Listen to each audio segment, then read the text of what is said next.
I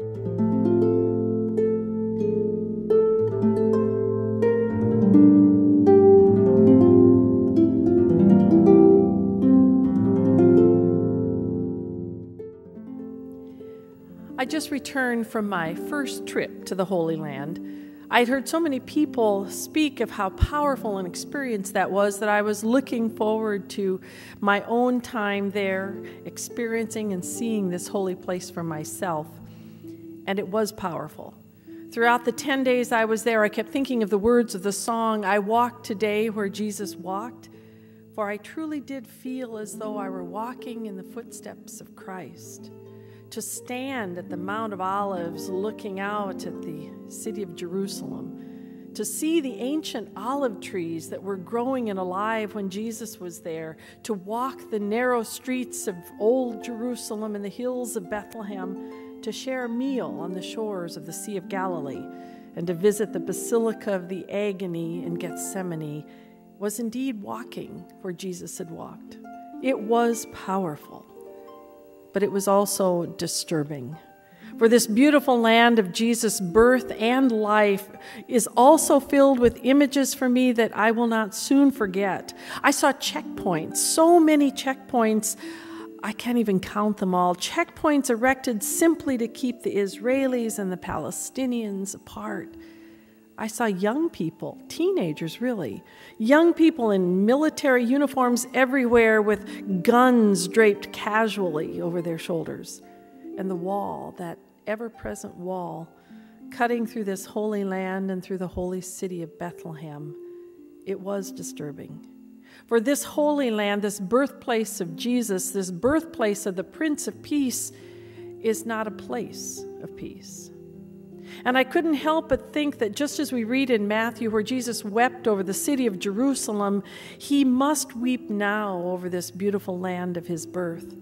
Just as he weeps wherever there is hatred or oppression or abuse or hatred. Just as he weeps wherever there is violence or lack of human rights. Just as he weeps wherever God's children are hungry or hurting or lacking basic human needs.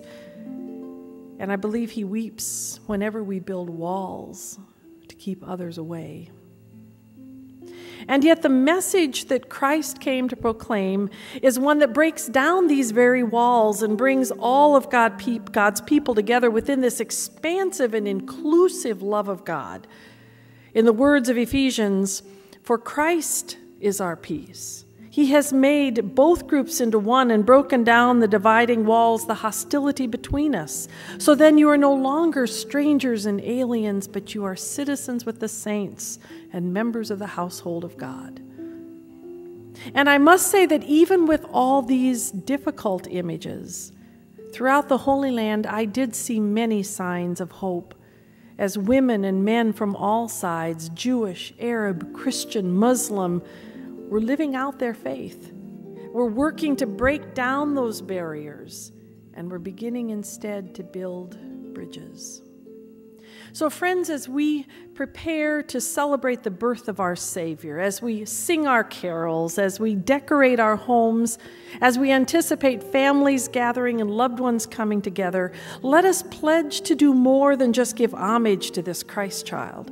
But let us also pledge to live out the message that Christ came to proclaim, a message of hope, a message of love and grace and compassion for all, and a message of peace. For the words of the prophet Isaiah are spoken to us in this world of 2011. The people who walk in darkness have seen a great light. Those who live in a land of deep darkness, on them the light has shined. For to us a child has been born. A son has been given to us, and he is called Wonderful Counselor, Mighty God, Everlasting Father, and the Prince of Peace. That's our hope. That's our peace. Blessings and peace to you all.